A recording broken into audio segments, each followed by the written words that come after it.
Okay, hi everybody. My name is Christina and I think about pop culture and share my thoughts on here. So, my video today, I'm filming this Tuesday, you're seeing this tomorrow. I'm filming on my iPad again, so hi. Um tomorrow's video. So today's the video you're seeing right now was going to be different. I was going to talk about the inauguration and inaugural performances, right? Which were a while ago, and honestly, like, it wasn't that big. Like, there wasn't anything huge that happened, so like I'm not necessarily like, it was just gonna be kind of a throwaway video. And I was just like doing my final edits and it was not as good as I thought it could be. But then also this morning and going on, the Claudia Conway situation has gotten way worse. And so I figured, you know what, like, I might as well, say something about it and talk about what's happening so that there is clear, like, video evidence that the Conways can't control of what's happening. Hi, editing me, even though I'm editing this right after I filmed it, so it's not actually that long ago. Real quick, politics is pop culture. Sorry. I know it's not like the fun part of pop culture, but I explain later in the video, politics affects our everyday lives.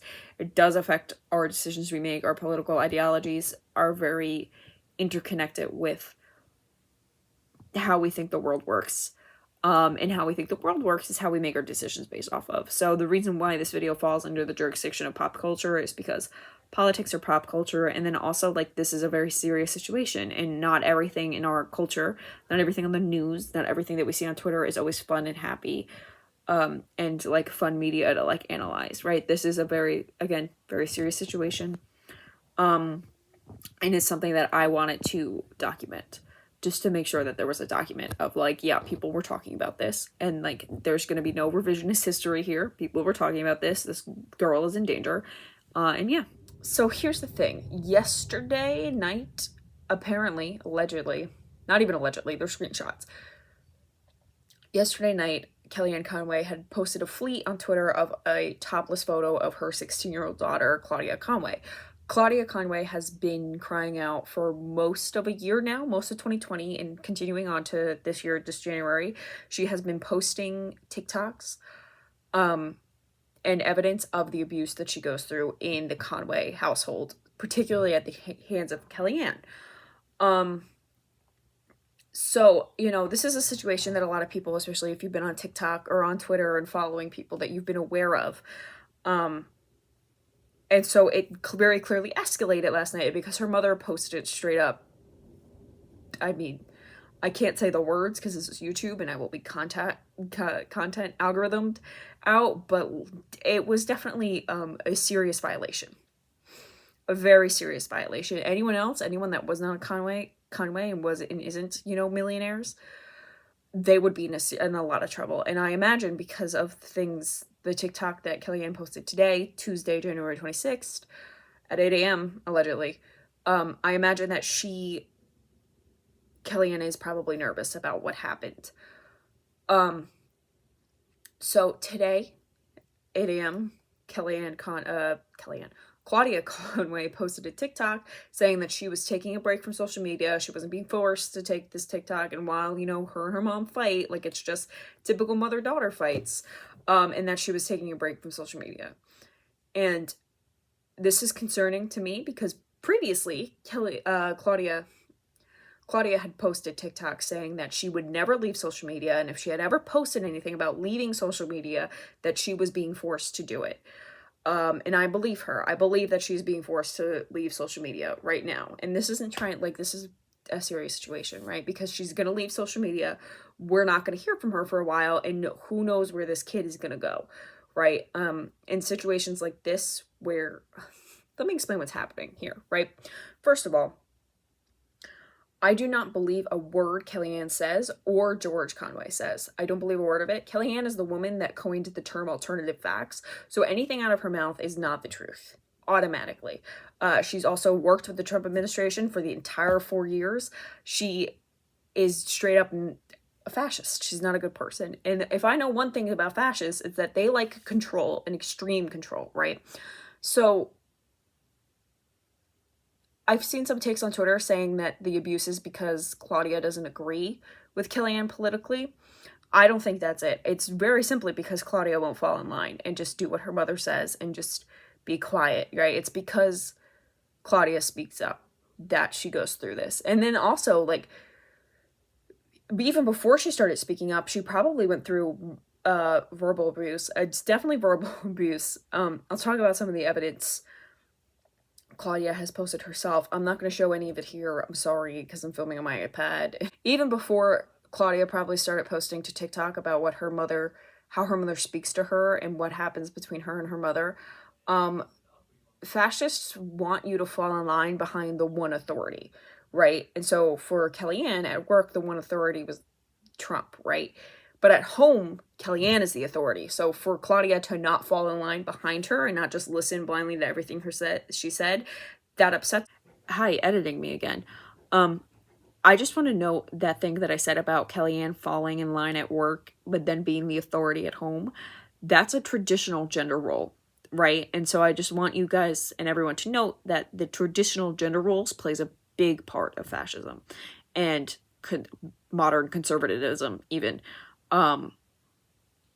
And it again affects the way people think. I'm getting there, I promise. Sorry, I keep interrupting to tell you guys things. But I just wanted to note the traditional gender role at work here and how the home is the woman's domain, but Kellyanne is not the ultimate authority at work, even though she is like a career woman, has had this very long career, is very clearly capable at manipulating media, right?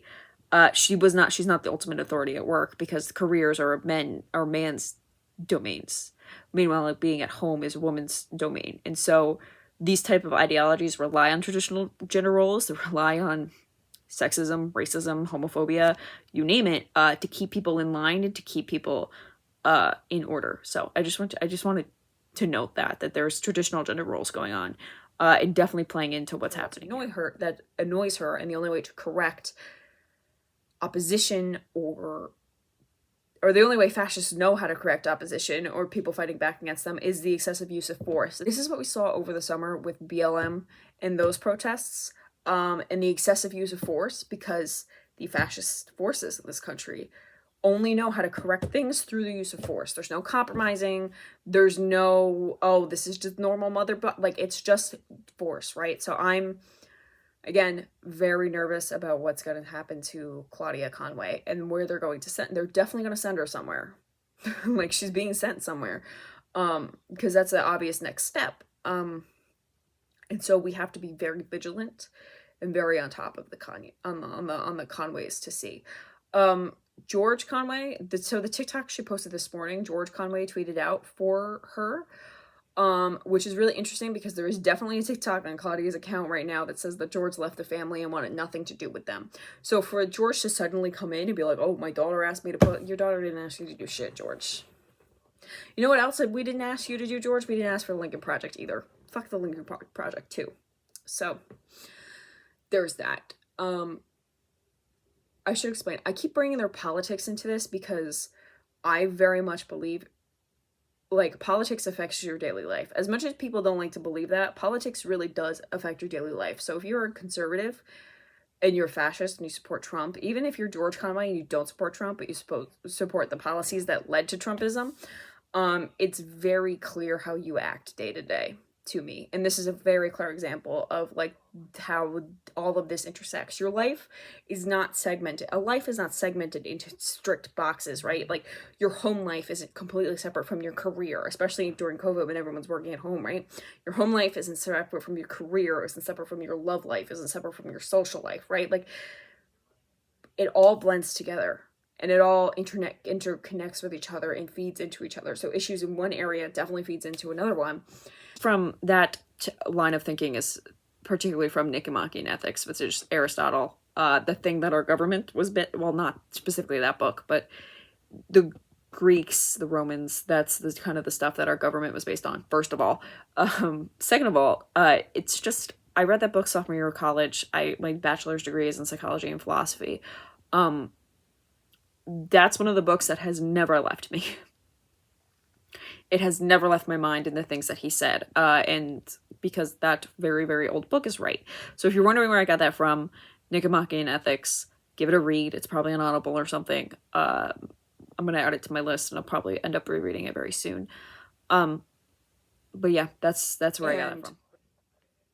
It's very evident here, which is why I keep bringing Kellyanne and George's careers into it, because those definitely are affecting their daughter and their choices concerning everything else in their lives. So, what else? Kellyanne, there was a very long, most of the TikToks that Kellyanne posted detailing the abuse are either privated or deleted, but there's definitely, people download them, people post them on here, we can definitely find them. The one that I think is probably most important to speak about right now is the one where Claudia says that she has hours upon hours of footage of the verbal abuse she's gone through at the hands of her mother. She says that she has a laptop or a hard drive, I don't know where it is, where she has hours of footage. And I am worried about what's going to happen to that laptop. So, I mean, I hope a friend has it. I hope she moved it out of the house so they can't find it. I hope that someone trusted has it. Like, we need that information, definitely needs to be kept secure or away. There needs to be a backup somewhere. Like, we need to make sure that that hard drive is kept safe, because that's evidence on top of the screenshots of what Kellyanne posted the other day. And lastly, the other thing I just want to do, I just want to speak up for her. She posts these TikToks crying out for help, and then she deletes them, right?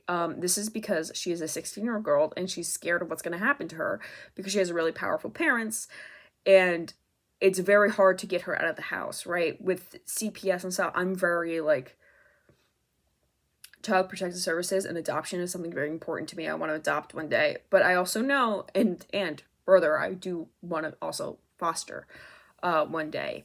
One of the things that I know about the foster care system and the CPS system is that their goal isn't necessarily to get kids to a different family. Their goal is to reunite. And so since Claudia is not, as far as I know, being physically abused, and because she's well clothed and well fed and she has rich white parents, there was a very slim chance they will actually remove her from that house, which is very disappointing to me, and is highlighting a flaw in that system, like, you know what, in some cases, like, especially when it comes to poorer communities and poverty situations, reunification is an okay goal, because it wasn't that they were in a household that actively hated them, like Claudia is in. It's that they just didn't have enough to eat, you know, in situations like that, or situations where there's, you know, substance abuse going on. But, like, even then, like, there's a lot of problems with the system as it is, because instead of helping parents, you know, be able to get the supplies they need to be able to feed their children and care for their children, or to be able to get better themselves so they can care for their children, the system punishes that for poorer parents, for poorer families. But then for families like the Conways, right, even though there was hours upon hours upon hours of public evidence that this girl was going through something bad, she won't be removed. So there is that. And the other thing, one last thing, right? That is not normal mother-daughter disagreements, by the way. I disagree with my mom, and it's never gotten like that. My mother has never called me names. My mother has never screamed at me. We have adult conversations. Like, granted, I'm way older than Claudia, but even when I was 16, it was never that bad of a situation. It was never like that, right? And I, middle-class white kid too. Claudia's not middle class, but it was never like that. So if you see Claudia's TikToks and you've seen the evidence and you go, well, that's just normal mother-daughter disagreements and fights, it is not. If you see that and you think that, I have news for you in your situation with your mother, or your daughter, if you're a mother watching this, and that's something that you should seriously reflect on before, you know, we call CPS on you.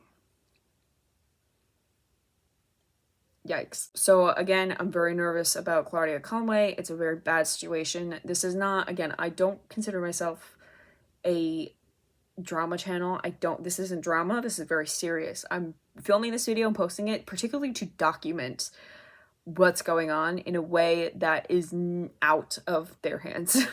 As like a third-party observer, somebody who follows Claudia on TikTok, somebody who wants her to get help, and somebody who also kind of knows the situation and how these ideologies and, you know, parenting styles and career styles and who you choose to support, like how that all interacts, it's not great. Last interruption, I swear. I just want to bring up the quick counterpoint that, like, maybe you could see Claudia's TikToks, you could see the way that Claudia posts on social media, and you could say that she shouldn't be using social media in this way, and that there's a different way for her to cry out and get help, that maybe there's a family member she can talk to, that she could contact CPS herself and try to get a caseworker, blah, blah, blah, all of that fun stuff. I see that, I hear that, I do know that, I understand that. And I am particularly a fan of using and treating social media in a professional way. However, the Conways are a very powerful, very rich family. She has no other option. Also, she's 16 years old. The brain doesn't stop developing until you hit 25. So even then, you can't really hold this decision against her because this is her only option, and I'm sure she sees this as her only option. She needed help. She wasn't getting help from adults in her life. She wasn't getting help from her parents. She wasn't getting help from grandparents. I'm assuming she wasn't getting help from family members. I do talk about other family members on later on in the video. So she went to social media to document what was happening to her. Because otherwise, like, you know, how else would people know if she wasn't getting help from the cops, she wasn't getting help from CPS? This was her only option. And so again, like, it's not hard to stand with a 16-year-old girl in this situation, especially when you see what's happening, when she's posted what's happening. It's not great.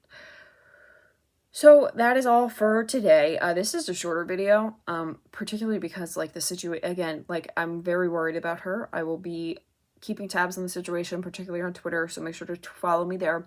Next week, I know in my last video I said this video was going to be songs released in January, but there's another Friday in January coming up. So that'll be next week's video. I'll post that in February.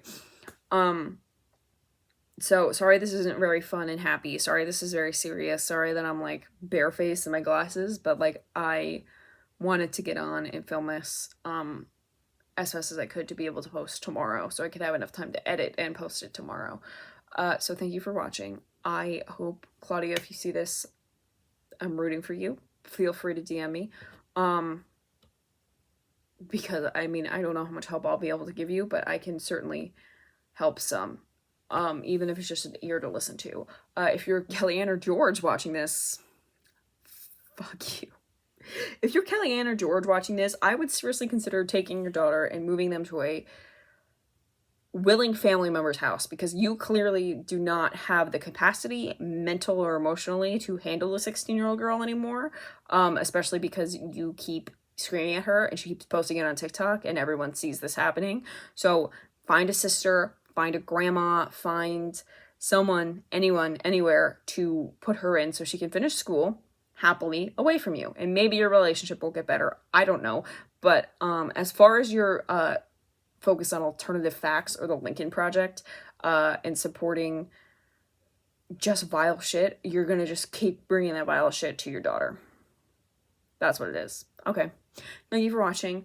Goodbye. I will see you next week.